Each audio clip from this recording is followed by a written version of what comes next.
Welcome, everybody, to West of the Moon podcast. I'm your host, Valerie Garza, and today I have two very special guests, like every week. Everybody's special.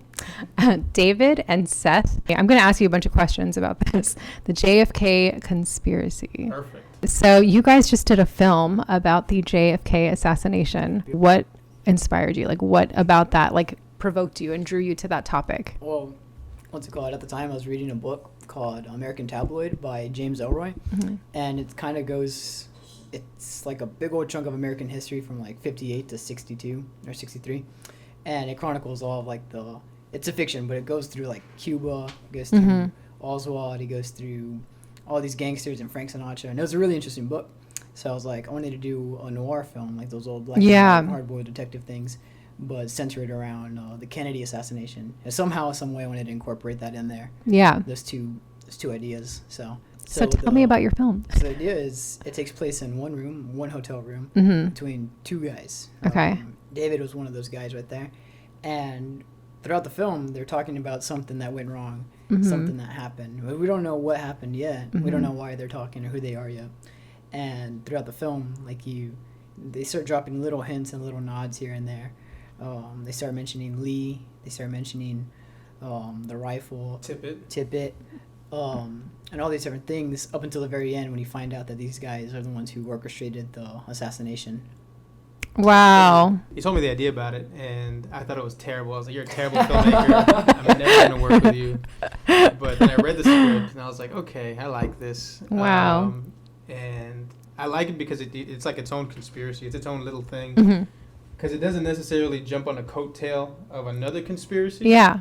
It's kind of, I felt like it was its own thing. You could have been, but I read it like it was its own thing. Yeah. And when I read the character that I wanted to play, I was like, okay, I could see this guy as, he didn't really come up with it himself, but he's the guy who they hired to put it together. And he has his own He has his own skin in the game. Yeah. So that's what I liked about it. So as an actor, what was your motivation? Like, where did you... I mean, this is like a manufactured conspiracy, so it's like you had to like... That was the fun part. Yeah. We had a lot of fun just coming up with different ideas. Yeah. More so with him because he's the actor. So. I would call him... I'd be rehearsing in my garage, and I'd call him, and I'd be like, this is why I think he'd do it. Pretty much because creating the backstory for it has been the most fun I've had creating a character because that's so awesome. I had to create it. Like this guy was from scratch. And he's small town Texas. Yeah. Sorry about this random slide. Cool. He wants to go up. And pretty much the backstory we created is he just wants to relax in Mexico. Like he's a patriot. Like he loves America. Yeah. But one of the things that I like about the conspiracy too, and why I felt like this was in line with the character, is whether you're red or blue or in the middle, it doesn't matter because they don't care. There's a bigger thing going on than red, blue, or middle. Yeah. And this guy was there. Like he understands it. Like whether it's Republican or Democrat in office, there's bigger things going on. Yeah. And that's what I felt like the guy understood. And I liked that a lot. That's so awesome. And so I kind of want to ask about, specifically what the backstory was. I don't know if you guys can talk about that yet, or should we wait? Like, the backstory for my character was basically we had to kill Kennedy because of the military-industrial complex. That's what we were doing. Okay, for me, because I'm dumb, what's the military-industrial complex? Like, I have no clue. It's like the CIA, right? The CIA is the military itself. So essentially, right when Kennedy was... in office and towards that end of his term, that's when stuff was going down in Vietnam and Southeast Asia. So that's when the Vietnam War was starting to barely get into the news, and he did not want to go to Vietnam whatsoever. And if we didn't go to Vietnam, that meant that the military and industrial complex, the guys who make the helicopters, the tanks, the guns. Okay, gotcha. That was gonna be their cash cow. Oh, wow. And since if JFK pulled out of that meant no money for, a big military. Oh my God. And this is something that could be something that was real. I mean, we don't know, Oh, for sure. And then one of the things that I learned yesterday that we didn't get to talk about was the plot to kill Fidel Castro and how Kennedy wanted no part in it. And that's another one of the CIA's kind of we should get this guy out of here, man. This guy's kind of a dick. This guy's kind of a dick. No, there was a lot of reasons why. Someone wanted to kill JFK, and so we were just kind of having fun. Yeah. choosing and picking and making up our own reasons. Yeah. So I know there's like this theory about this guy on the Grassy Knoll, like a second shooter, I guess, and then like a magic bullet theory. Like that's all I really know. So what do you guys know? Like what conspiracies? Yeah, I think there's more than one shooter. I think at least there might have been 3. Wow. Yeah, because if you look at that vantage point that Lee Harvey Oswald had, like it's an impossible shot. Really? You could not have shot 3 times in 6 seconds and managed to hit twice in that span of time, because he already had trees blocking his way and everything. Yeah. And even when they did the autopsy and stuff like that, there's different like trajectories going on inside of his head and stuff. So there's a big theory that people saw smoke coming or drifting off of the Grassy Knoll, and that's where they say the second shooter shot from. I just read this one yesterday. Go ahead. With the Grassy Knoll. Mm-hmm. And I barely learned this yesterday. I wanted to do some research for this. You know, there's the footage that we used for the film that Seth got, which is the famous one of JFK getting shot. Yeah. Oh my God. The Grassy Knoll footage, there's footage of that. I don't know, but it's pretty much the government has claimed that it's lost. Like, there's footage of that angle, and that's why people came up with the Grassy Knoll conspiracy. Oh my God. Because there is footage of the angle where the bushes are. There's smoke. Like, So who got that footage? Do y'all know? I forgot who it was, but like in 2015, they sued the government for like $4 million. Well, there was media and stuff there too, because the parade or whatever, right? I guess so. It could have been a media outlet or something. Yeah.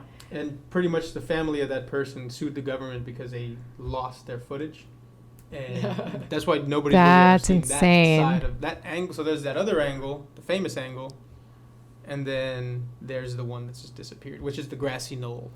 Because even if you look at Lee Harvey Oswald's backstory, even if he was the one who did shoot, like... I thought he claimed that he didn't do it. He didn't. Yeah, you're right. He didn't. He said he was a patsy, and then he got shot. Even if it was him, if you look at his history, it's like, it is an insanely sketchy history, because he worked for the military. He was a sniper, but he wasn't even a good shot at that. And then he went to Mexico, and he became a communist, and he went to Mexico. He started getting all this information on how to be a communist and stuff, and he was passing out pro-communist leaflets here in America. Wow. Then he headed to Russia, where he defected completely from the U.S. and became a Russian citizen. And No he came way. back, and he had a lot of ties to Cuba and all these things. So his history is insanely sketchy. Yeah. So even if he was the one who did kill JFK, there had to be some other reason. Yeah. You know, so. I was listening to some information on one, and I could understand, because a part of me kind of feels like I think it's a bunch of events that just people dropped the ball. Because starting with the parade, like just going from, there's the assassination, but just starting the day of the parade, when they created the route for it, the Secret Service, there was 20,000 windows in that route. So from where he's going, there's 20,000 windows. My God. And the Secret Service is quoted saying in the Warren Commission, there were so many windows that we just decided we're not going to check them. What's the worst that could happen, right? What's the worst that could happen? So they didn't check any of the windows. My God. The second one where they fucked up and dropped the ball. Could we curse on here? Yeah. Sorry. The second one where they dropped the ball is Harvey Lee Oswald was on in Dallas. He was on the FBI's not the most wanted, but like under their watch list. Well, the Secret Service didn't tell the FBI that they were going to go through the route where Harvey Lee Oswald worked. So the FBI didn't tell the Secret Service that they are watching over a guy who hates America, who works in the route. Wow. And he was a sharpshooter, from they say. Yeah. So they dropped the ball there where they didn't give each other that information. By the way, there's a guy who really hates America, and he works right there. These guys are really good fucking shots. So here's a convertible. So they dropped the ball with that. And you could say that they dropped the ball, or did they want him to not know? I feel like just because, a lot of things, when a lot of things go wrong, like let's say just bad planning. Yeah. It's the 60s, and it was the time of, it really was kind of, aside from Vietnam, there was a lot of peace. And I don't think anybody could have believed it would have happened again. Yeah. Like Abraham Lincoln. Pretty crazy. And they just dropped the ball. Yeah. Really bad. I could understand that, but then you think of the Grassy Knoll, the bullet. It definitely seems like something was orchestrated. For sure. I even thought of, have you guys seen that movie, The Manchurian Candidate? Yeah. I thought of something like that. Yeah. Where secret spies, or is that what they're called? Like the CIA or FBI would I don't know. You probably can explain it better. Incels, so what they would do from the movie. Yeah. They would. I don't know which one you watched. Did you watch the Denzel Washington? Yes. One or the OG? Yeah. There's two movies. Manchurian You Can. One has Frank Sinatra and the other one has Denzel Washington. Oh, nice. And it's about this guy who's like a vet, and he comes back from the war or whatever, and he thinks he's been like something's like fucked up in his head. PTSD or something. Yeah, That's what yeah. you think. Yeah. But essentially, like long story short, they brainwashed him. And every time he sees like a certain symbol, like the one that I watched, Frank Sinatra one, every time he sees like a king card, he's like mind shuts off and he's automatically like trained to kill someone in that room. That's cool. Yeah. So, Cool. But he doesn't remember. Yeah, he doesn't. Like, Yeah, he doesn't realize what happened. It's just like somewhere in that card like that has information for him. Yeah. It's like, all right, your target's right there. You have to go kill him. Wow. Like it's some kind of secret CIA program, like mind Yeah, programming. MK Ultra type thing. Yeah. That's why I think the CIA helped orchestrate it. They say the guy on the Grassy Knolls, though, from what I was hearing, could be like those guys when they fought, like, one, because nobody knows really who they are. Yeah. That it had leaked that they wanted to kill Castro. JFK was against it, but pretty much, like, as a message from one of those guys, like, pretty much a message to America, I guess. Like, that could have been, they could have been all in cahoots there. Wow. And then the Bay of Pigs had happened, how many, like, probably 2 What's years that? 2 years before. What's that? The Bay of Pigs? Mm-hmm. That's when, like, right before Bay of Pigs, Fidel was, like, really hot on communism, and America did not want to have, like, someone that close. Yeah. Like, because that's, like, 100 miles off the coast of Florida. Yeah.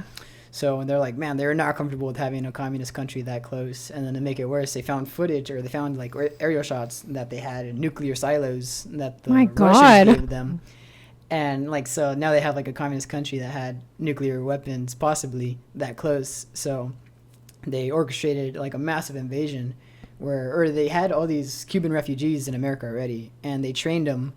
And, like, the military trained them.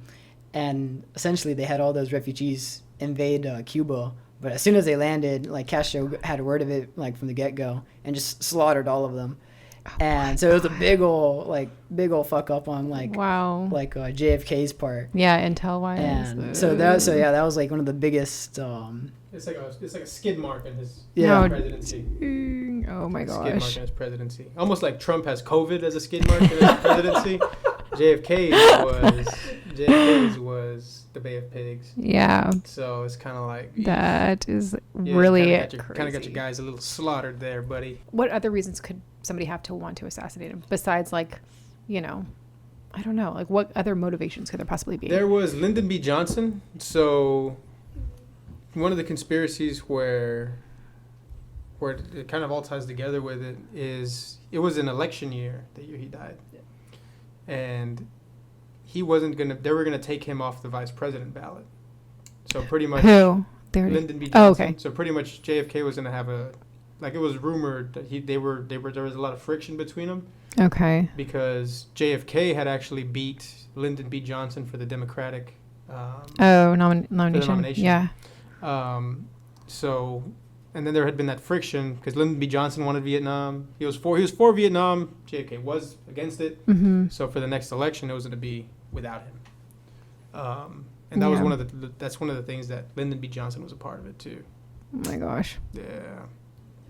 That is crazy. I also heard one other theory, which I don't know, it's probably just a conspiracy, but that he was gonna two I've heard, that he was gonna blow the whistle on aliens and tell everybody about aliens. Yeah, secret societies. Yeah, and then also I heard another one that was he was gonna expose the major pedophilia network within the elite or whatever. It's been going back far, huh? Yeah. So I'm I don't know, who knows? It's crazy, just some of the things people come up with. Yeah. But no, the one that I personally believe was that it was 90% the mob that did it. I think so, because at the time JFK's brother Robert Kennedy was Attorney General, and essentially, so a lot of people don't know this, but the JFK his presidency was completely bought by the mob. Yeah. It was a rigged election. Which is actually the Umbrella Man conspiracy. Yeah. Finished. So his election was completely bought by the mob. In Chicago, they're just putting all these dead people on the ballots and just really no stealing the votes. Holy cow! That's how he became, because they only did that because they thought that Robert Kennedy made a bunch of promises that he wasn't going to go after mafia and stuff like that. So they were helping them out. And then as soon as he became president and Robert became AG, he just immediately started going after the mafia. Yeah. So it was a big theory that, like, man, he's really sicking his boy on us and all this stuff. Yeah. So they killed the president, and Robert Kennedy just became a lawyer after that. Like, he was not attorney general. And that's some big reason, because in '68, Robert Kennedy was rumored to start running for president, and then he died. Oh my God! He got assassinated in the middle. That of is crazy. Right after his speech. Like, why don't people question this? Like, why are they just like, oh well, he just got assassinated? Like, why aren't people like looking more into this? I think it's like, I mean, just like it is today with, let's say, Epstein, or with, like, let's say the things that's recent, like the Biden things with the computer, and then Facebook and Twitter, like, kind of hiding that stuff. So, like, the computer thing with Biden or the Russian ties with Trump, like, it's like, hey, guys, like, look at some stuff you should be looking at. Yeah. But America's kind of looking at other things, like, I feel like things get put in the forefront to, distract us. Yeah. Like, things going on, in our community, things to really put it in your mind. Yeah. To distract you from that bigger picture. Mm-hmm. And I feel like with the JFK conspiracy, I think that was the assassination where the word conspiracy was created. If I remember correctly, the word conspiracy wasn't even really a word that people would use to talk about this stuff until he was assassinated. Wow. Then that's what they say. That's one of the conspiracies of the conspiracy is they came up with that because we're all going to sound like lunatics trying to like piece together who killed the president. Yeah. And that's why I think people hardly really look into it, because Vietnam was going on at the time. So I think, like, that's one of the reasons why people were so distracted. There was just so much going on, because just like we have, like, the Black Lives Matter movement going on now, throughout the 60s, that was the Malcolm X era, the Martin Luther King era, the Muhammad Ali era, the Muslims, like that big thing, the Black Panthers. All that was going on too, all at that time. That's crazy. Just like a high tension timetable. The timetable was ridiculous. History repeating itself right now. That's what I feel like. Yeah, no, because they say that because, like, one of the famous, like, terms that JFK used when he was president those 4 years was that he made America Camelot. That, like, that was it, that fantasy kingdom or whatever. He was like, yeah, it's a perfect kingdom, like, basically. And as soon as they said when he got shot, that Camelot dream was gone. And as soon as that happened, you had, like you said, the riots and the racism and all crazy stuff that's going on. So that's insane. It's like an awakening. I feel like that happens, usually when people are like snapping out of something, like there is no fantasy, Yeah. Well, like the end of an era, like with the Sharon Tate murder. She died, and then Robert Kennedy died, and then, like, pretty much that was kind of like the peace era. Like, this really fun time that we look at now was kind of over. Then the 70s came in, Vietnam, all this stuff was kind of, it was pretty much from, like, the 70s. That's why movies like Easy Rider, a lot of films that came out that time started becoming really raw, because that's kind of where it's really pessimistic as opposed to what it had been, which was like a sign of the times. Yeah. So, like, I think Easy Rider, it's very famous for being, in Chinatown too, very famous for being so fucking pessimistic, because that's it, like, we're not living in some dystopian world where and we're going back with JFK is like with the secret societies and things like that, where he really wanted to bring an end to it, just because we were talking about the mind control. Okay. But the CIA is doing all these things, to people, and it's like, well, didn't we stop Hitler from doing things like that 20 years ago? And we're doing it here in our land. That's why that Manchurian Candidate thing, like, I was like, that is totally plausible. Like, maybe they just brainwashed him and he didn't even know what he did. I think it is possible, because that's where they're the ones who created, the government created acid. And then it got released, pretty much. That was in the 50s. Oh, my God. So, like, that was a government-created psychedelic. And I think, in Pineapple Express, have you ever seen it? Yes. And the beginning. It's been a while. So, Bill, there's the very beginning of the movie. They're smoking Pineapple Express with James. What's his name? James Franco and Seth Rogen. Yeah. Okay. They make fun of it because in the beginning of Pineapple Express, they're smoking the weed in, like, an underground facility.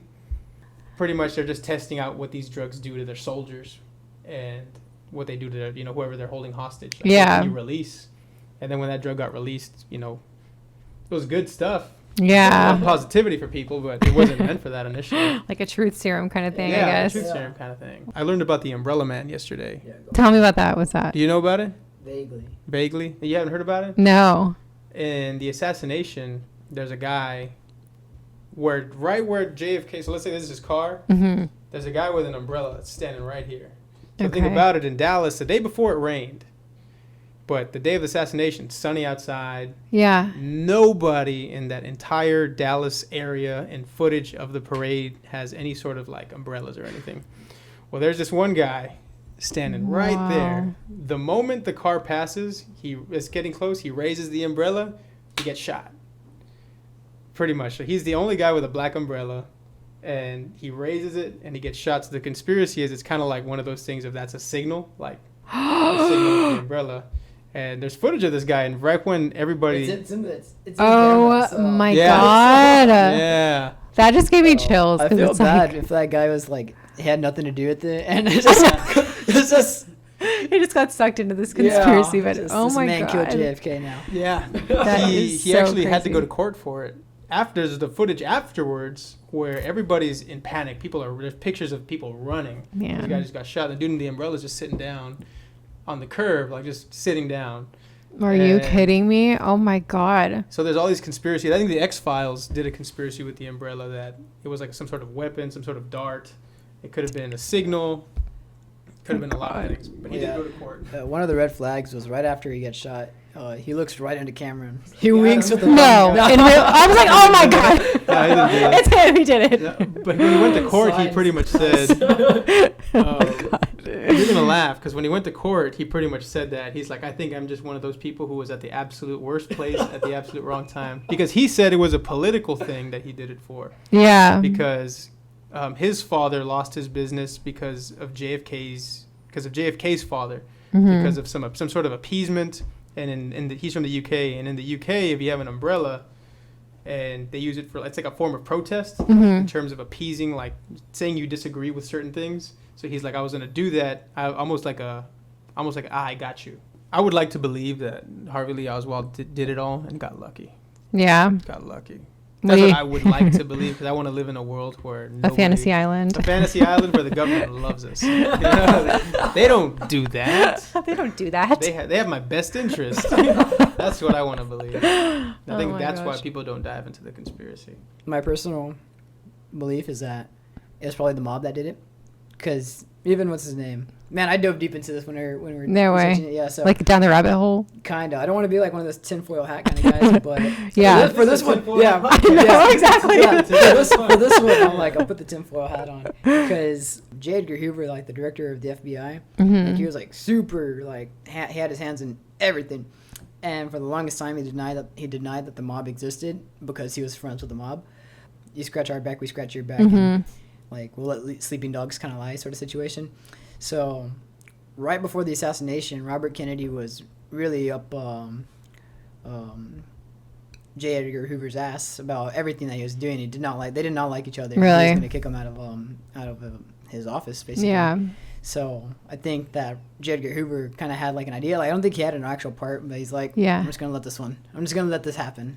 The political climate in Texas, and specifically Dallas, was really bad. Like, they were losing it. I mean, it's a Republican state, and there's a Democratic president and vice president, and they were kind of losing the pool that they had. Yeah. 'Cause the day before, they had like some sort of like they were at words with each other. They had arguments with each other, because I guess JFK was upset that, like, why are we losing Texas? Like, you were a Texas senator. You know, Yeah. you were like, why are we losing Texas? And just like the pridefulness that they had been warned, like, hey, like, you probably shouldn't come to Dallas. And Oh that my Lyndon gosh. B. Johnson was aware of that information, but he just didn't bring it up. Oh But my like, there's God. people who have, there's people who are on the record saying like, yeah, no, like, he was warned that you probably shouldn't come to Dallas, because the political climate's really bad, like with the mob. And sure enough, like, he's sworn in 3 days later. Yeah. He's sworn in right away on an airplane. Yeah. You know? Yeah. Oh my Jackie's covered God. right next to him, covered in blood. Yeah. Oh You man. ever seen the picture? Good. It's No, I don't crazy. even Her want to see husband's it. blood Like, on yeah, here. the Oh my picture, God, how they're- heartbreaking. Like, they're on Air Force One, and he's got the hand up, and Jackie's right next to him. She's all splattered, and the coffin's like right behind. Like, man, this thing happened minutes afterwards. Oh my God. Yeah. It's crazy. Yeah. So it's just like, man, there's a lot of Insane. confluence going on. Wow. Yeah. Jim Connolly. Yeah, you're right. He was in Time magazine talking about it like a year after it happened because he survived. Mm-hmm. And he was just talking to the reporter, and he's like, yeah, I have no idea how that bullet got there. Like, there was no way that could have been like that bullet that went through his neck, because it was in perfect condition. It was a perfect bullet. Wow. And it was on the stretcher. They found it on the stretcher where they had him. Yeah. So it's like just a perfect. That's the one that supposedly went through his neck. That supposedly went through JFK. Because the bullet went through his neck. What? And then it went. The way that it goes is like JFK was sitting up here. The other guy was sitting like below him on this side or this side. Goes through his neck. It goes through Connolly's Wrist. It goes through his collarbone. Goes right through here. Then his wrist. Then from his wrist to his knee. Right. Yeah. And then so it's like the bullet has to turn. all these crazy turns. That's the theory. Yeah. The It's heck? just bam, bam, bam, bam. Yeah. So that's the only way like the official story works, and that Yeah. doesn't like. It doesn't make sense at all because the bullet's perfect for going through two different people, many different angles. Wow. It's like, how does this Why make sense? is no one questioning this? Have you even heard about like what happened to his body afterwards? No. It's insane. It's crazy. Like this one's just No. like this one's very random. I've never heard this. When they took him to the hospital, there's literally like a custody war going on for his body. Like the hospital's like, oh, we gotta like put him in the hospital right now because I think it was a Dallas hospital, and the Secret Service is like, no, we gotta take his body back to Washington. What? And this was like literally minutes right afterwards, like while he's in the ambulance. They're like, no, we got to bring his body this way. And I forgot what happened. I think they brought him to the Dallas hospital for like a quick second, and then they shipped him off. And somewhere in between there, they literally lost his brain. So his brain has been missing since then. Oh wow. So yeah, if you look it up, I didn't like know that. like no one, they don't know where his brain went. Like somewhere in between, like the trip from Dallas to Washington. That's His brain is just crazy. gone. In the basement or something. What the heck is wrong? Oh my Lotion God. Antique skin. store. It's an antique store. That Yeah. is And crazy. one character who's been left out has been Jack Ruby. Oswald was up in the bookstore, or up in the book depository, Mm-hmm. and that's when they said he shot. And right after the bullets rang out, he ran downstairs, and he booked it. And somewhere along the 45 mid-escape, minutes, yeah. he bumped into a cop, J.D. Tippett, and they got into a firefight, and Oswald killed him. And then he went to go run into the Texas theater. He hid out in the theater and watched the movie. And the theater's still open. It's kind of cool. Oh yeah. Yeah. And the police found him in there, and then they took him to county jail. And like the next day, literally like the next day, I think it was like, I don't know if it was morning or night or a very short amount of time, as they're moving him from county jail to federal jail or something. Jack Ruby comes from mid-crowd, and it's on camera too. It's news footage. Jack Ruby comes out from the crowd and shoots Lee Harvey Oswald like twice in the stomach and kills him. And Jack Ruby said that he did it because it was revenge for Jackie Kennedy, which is a very flimsy reason. What the heck? But there's a lot about Jack Ruby. I'll let you jump on that. What he did with the film, and what helped us with the backstory. I don't know how I completely left it out. My character pretty much he hated Harvey Lee Oswald because he was what's the word? A liability. He was a liability. Like, this guy is a little deranged. Yeah. What if he goes his own way? Yeah. Does his own thing. What if he decides to book it? Like, things are gonna start to go wrong. Yeah. So that's what happened in our film. Is Harvey Lee Oswald wasn't supposed to kill a cop. He was supposed to go into a car. We were gonna take him, and then we were gonna kill him there. The cop with J.D. in our story, J.D. Tippett. J.D. Tippett was supposed to kill him in our story. Yeah, so we brought J.D. we brought this innocent man. yeah, we kind of put an innocent man's story in our hands. Wow. We had him as a bad guy, that he was gonna kill Harvey Lee Oswald, but Harvey Lee Oswald got the jump on him. And then they told the character played by Jason Lee Boyson, he tells my character, like, hey, we killed the president, but Lee got away. Like, and he killed Tippett. Pretty much, he killed the guy who was supposed to end this all for us. That's leaving a mouthpiece out there. Yeah, so it's a mouthpiece out there. So then my character's left kind of like, all my plans are, hey, when this is all done, I'm going to go to Mexico. Like, I'm going to live in Mexico for like 2 years. Yeah. And just relax.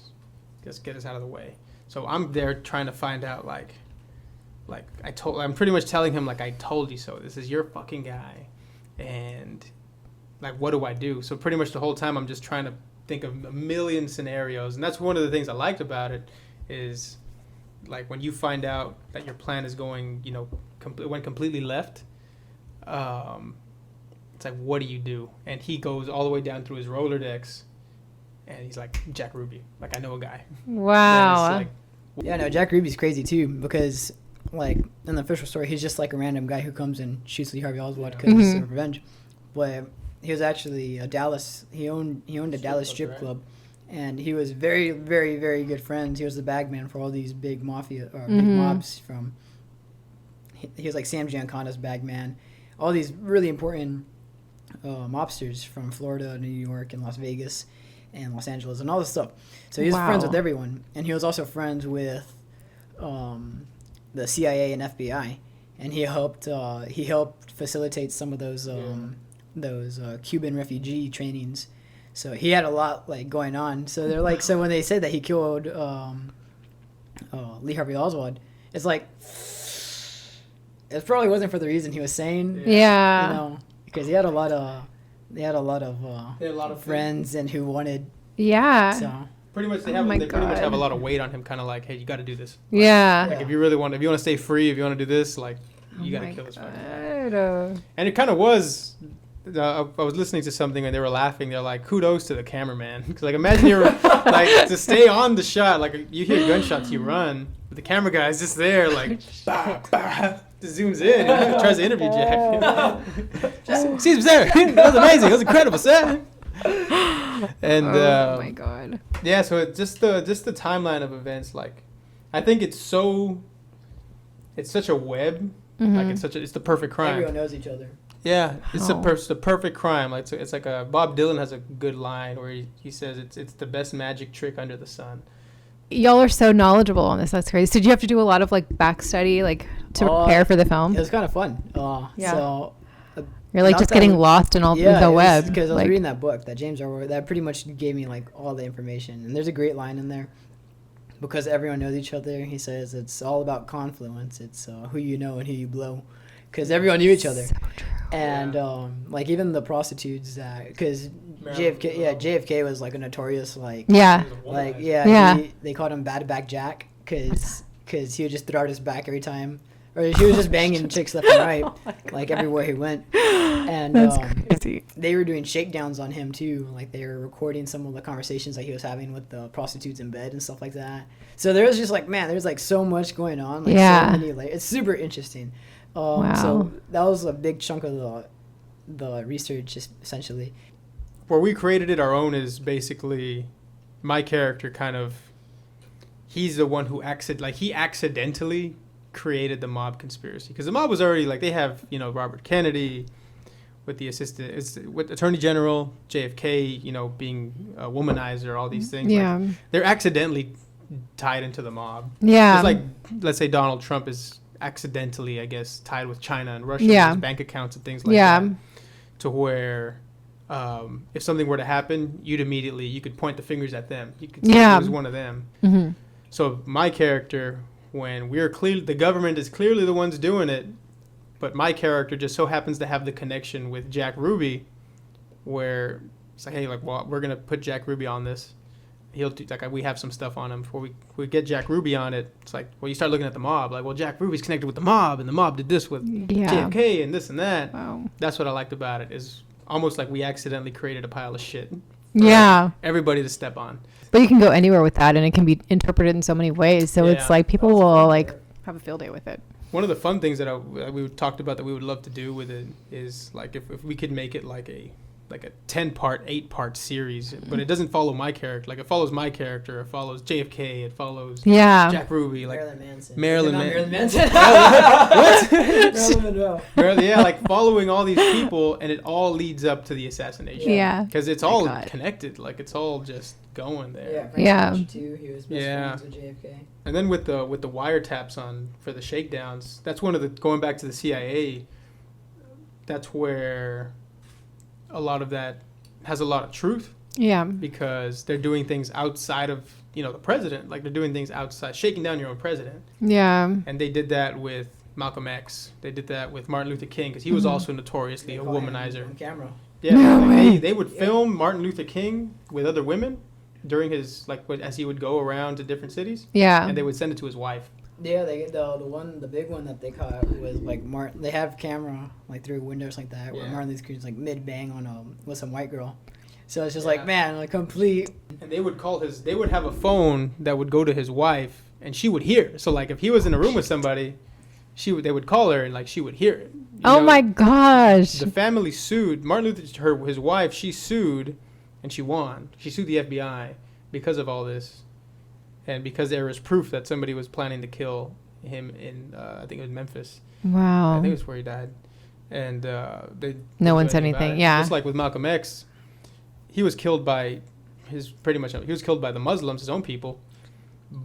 But the FBI knew something was going to happen on that day. Mm-hmm. They're kind of just like, It's like they're not explicitly doing it, but they're all putting their hand. Yeah. They all kind of have their feet into it. And That's insane. There's this really cool story about Malcolm X where, because he was in his early life, in his early political years, he was all about the segregation of black and white. Like black should have their own state. So he was there's a meeting that actually took place with a large majority of white supremacists and KKKs and Malcolm X and a bunch of Muslims. And they actually met up and they tried to create a state for just black people. Oh, wow. But it was infiltrated by it was accidentally infiltrated by an FBI guy undercover with the white supremacists. So the whole thing just went awry. Oh shoot. But it's such that's a movie in and of itself. Yeah. It's Malcolm X with these white supremacists trying to create a state. Yeah. And there just so happens to be a guy in the FBI. I'm I've never heard that. I wonder if that's a conspiracy that a lot of people talk about. That's just there's a Malcolm X book. It's his autobiography, and they're doing another version of it, and that's where this story's coming out of. Yeah. It's all in his diaries. It's all in his notes and journals. It's super cool. That is so cool. That's a guy who's really interesting. So what do you plan to do with your film? I know you said you got into the Austin. Yeah. Yep, actually tonight we're premiering at the Austin Film Festival. So exciting. Yeah, so and then tomorrow we're doing a live screening event of it. Yeah. In Austin. Okay. So that'll be cool too. Is it going to be available on Facebook and stuff like that? Or once it's done running the circuit, yeah, we'll be able to put it out on YouTube and whatnot. So it'll be a while. Maybe a drive-in kind of premiere. It'll be a drive-in. Yeah, you guys should totally do that. What other stuff? So let's talk about you guys and your backgrounds. Let's start with Seth. Seth, sorry. Steph. So you're Steph. It's Steph. Let's start with Steph. So you're a director and a writer, and do you act as well? No, I do not. Okay. Yeah, I do. Yeah. What? How'd you get into it? Oh man. I went to a film school. Where? In high school in Nisa. Okay. Northeast School of the Arts. Yeah. And I dropped out my junior year and went back to Cashville, where I'm from. Okay. I continued doing film, just pretty much until now. And it's funny because out of all that time, I think this last one, the JFK one, was actually the first good one I've ever made. We made some good stuff. We're our own worst critics. Yeah. What impassions you about directing and being involved in film? I just love movies. I love going to the movie theater all the time. Yeah. Stories, yeah, essentially. Story time. That's what I think of film. Movies. Pretty much from the get-go. My favorite movie has always been Jurassic Park since I was 3. So, it's a good one. So that one kind of put the love of movies in for me. Yeah. The original story that we had for it was really cool. I don't even know if we should tell it. Get it out there. Somebody else might make it. It's its own version. I don't even want to tell it. It's its own thing. Yeah. Just know it was cool. Just know it was bad fucking ass. Yeah. It was pretty sick. I won't lie. But no, we were throwing back a bunch of ideas. And then but my main thing was I wanted to make it a noir film. That was my main thing. I didn't want to make a history movie. Yeah. Because I don't care about history. I just wanted to make something that Humphrey Bogart would star in. Cool. And we was let's tie into the JFK assassination. And then from there, I wrote the script and I sent it to him, and he'd give me notes, and we'd go back and forth like that again. And then we were just out of nowhere, 2 weeks later, we were on set shooting it. And it was crazy. We shot this in 30 minutes. It was insane. No way. It was wow. It was no way. That's the fastest shoot ever. It took us 5 hours, but wow, that's still pretty quick. Yeah. It was yeah. great. It was a perfect cocktail of a team. It really was. Perfect cocktail. So sometimes you get somebody I'll get on set. I'm a big diva. I want things my way. But I put that away for this one. You know what? I'll be a Like, team it's not player. about me It's today. not about me today. It's about Seth's day. So what do you enjoy most, like writing or directing? Directing probably. I love the writing part, but it's so much fun to Mhm. finally put it on camera. Yeah. It is. I love both. I love both parts. I feel like hate- in girl world, it's like the equivalent of like playing Barbies because you're like, Yeah, it is. It really is. It gives us the Talking chance. props. Yeah, Yeah. we're literally just playing Yeah. like kids. It's pretty fun. That's so awesome. I think he's one of the like the combination of directors where it's like, because I met you 3 years ago now. How did you guys meet? It was Picking me up on. from school. He was still in high school when I met him. He was making. It's because he shot a film. Somebody told me that he shot a film where I shot this bank robbery film. And I was like, that's my location. Look at that. That's my area. Who is this guy? And so he got on the radar like that. We met because through mutual friends, he put me in the film. And I was kind of doing my own little, like, I was scouting. I was like, what's this all about? Things like that. Who is this guy?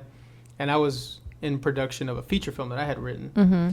And him and I started talking. We got along really well. We liked the same exact movies. Mm-hmm. And he was young and everything, but I was like, oh, this guy's got vision. Like, this guy's going to do some good stuff. Yeah. Kind of a big deal. Well, you guys seem to have like a really good chemistry and vibe well, so that always helps, I think. It's cool. It's cool. Yeah. That's why I like working with him. What I've noticed is we work the best when he writes and directs it.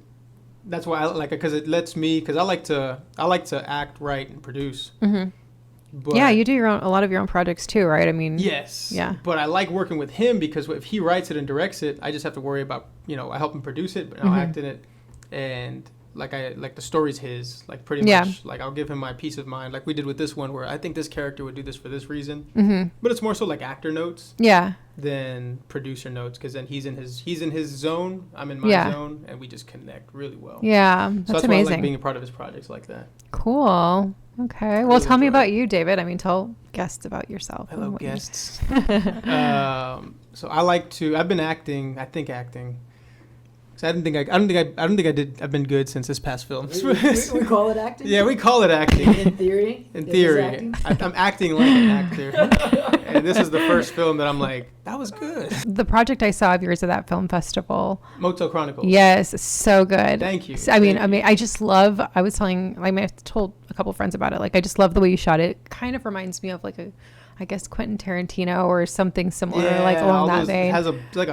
It was like a cocktail of like Tarantino. It's and so good. Married with Children. Yeah. Everybody Loves Raymond, and then Sam Peckinpah. What do you enjoy more, like producing and filming or acting? The producing just comes with the acting, but I love Yeah. the acting. That's Because awesome. when I was a kid, that's what I had always wanted to do. Yeah. So Where did that come from? Like, I have no idea.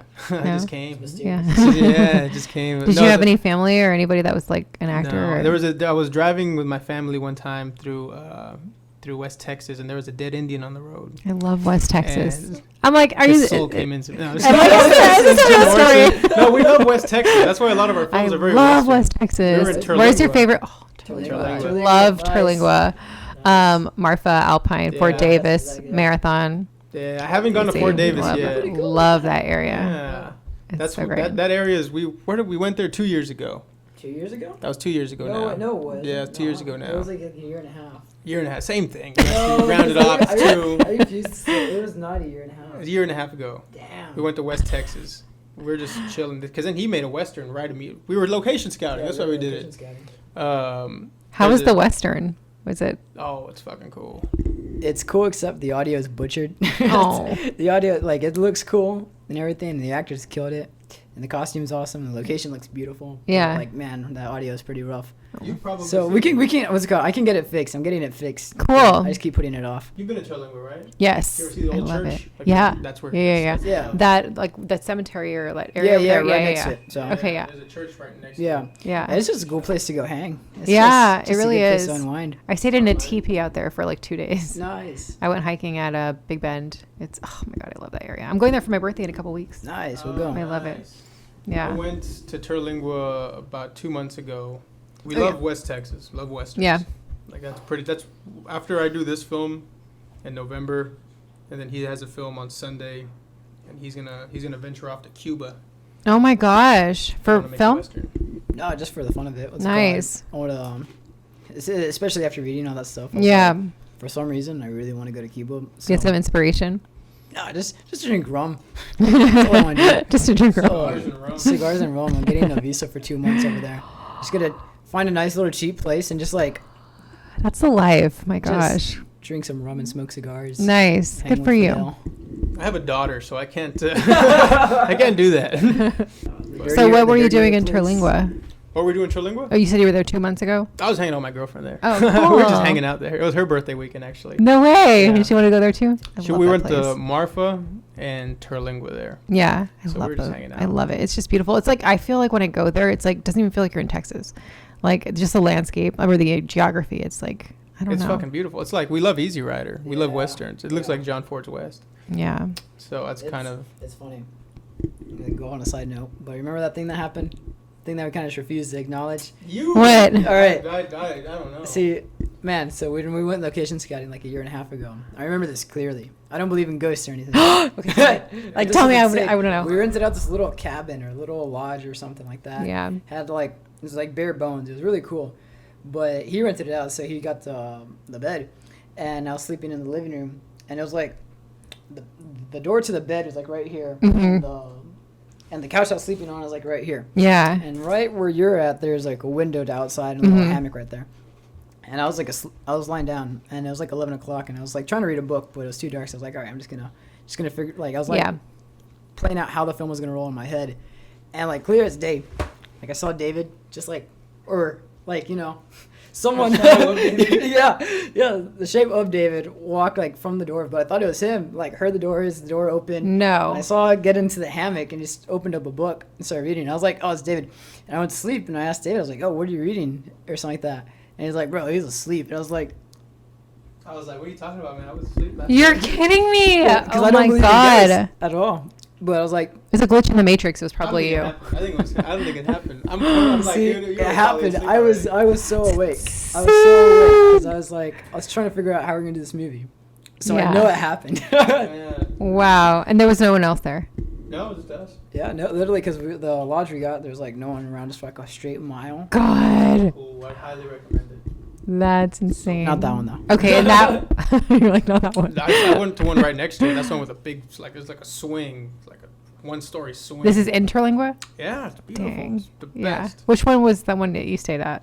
That was it's called like an Airbnb or shout out. Yeah. It's okay. Bag Home. Oh, it's okay. Cool, man. Like it's really cool. Stars at night. I love it. The drive to me is also an escape. It's kind of like Awesome. like once there's nothing around, you're just like, oh, I love it. You should do this podcast over there. I want to. Yeah. What got you started with it? I just like I like talking about like scary stuff. I think it came from being a kid that we'd just be around this like makeshift fire pit telling ghost stories, and that kind of always stayed with me, like storytelling and acting, as a form, I guess, well, not really acting, but film is a form of storytelling. So I just love that. And also I just love people in general. Like I love hearing people's stories and I love like knowing more about them, and I don't know, it's fun. I like it. Do you believe in that like retrograde stuff? Mercury retrograde. Yeah, I don't discount it. I mean, for me, everything's on the table. There's a bunch of different ways to look at it. The really popular one that gets made fun of on the internet is like the horoscope one. Mm-hmm. Yeah. The one that I was listening to on Coast to Coast AM the other day, though, I was like, well, that's interesting, because a lot of some events happen in October every year, and so for instance, October, I think after October 3rd. Events happen with like Julius Caesar. There's what's this guy's Alexander? What's his name? Great. No, he was a military guy. Hamilton. I think Alexander Hamilton. Yeah. Not the American one, right? Not the one that's on that's the American one. Are you sure it's not Alexander the Great? It might be Alexander the Great. Well, like there's a lot of these political things that just like a lot of these shifts in politics and a lot of these crazy things that happen at the beginning of October, and when I heard this, it was like 2 days after Trump got COVID, and it's like he literally got COVID and came out with it on the day where they're like, yeah, this happens because when Mars is there and Venus is there, like it creates some strange shift. Yeah. The reason it blew my mind is 'cause like 2 nights before, like 2 days in a row, I was just having nightmares. I never have nightmares. No way. And then the guy's like, yeah, after this day, people start experiencing nightmares, see shadowy figures, things like that. And I was like, hello, sir. Oh my God. Who are you? It was just so fresh in my mind. 'Cause I was trying to figure out what the heck did those mean? Yeah. Why am I dreaming this? And then I hear that on the radio. And then they started talking about what was really cool is the night before, I've been staying up to like 2 a.m. just rehearsing or writing or producing something. And it was really cool because where I live, where he used to live, you can see the stars because there's not a lot of light. And it was not all the city light out there. Yeah. And I saw this really cool, it wasn't a shooting star. It was more of those, like a meteorite, so ones with the flames around them. Yeah. So like a tail. Yeah. And the guy was talking about that. He's like, yeah, around this time, there's a lot of that. And what's a coincidence is the day before the election this year, there's going to be like a meteor that's going to hit the Earth. Yeah. Like a refrigerator-sized meteor is going to hit the Earth that NASA didn't find till like last month. Or they found it like in March. Oh my God. Oh, shit. Where did this come from? this is on its way. Wow. And the guy's like, this might not hurt us, but what happens when it does come into the atmosphere is it weakens the gravity. So it might not hurt us today. Wow. But it could attract more. Yeah. Because the gravity's been real messed up. So it could attract more in the future. Well, maybe we need a cleansing. I mean, I don't know. Detox. I know this great with a great detox. Yes.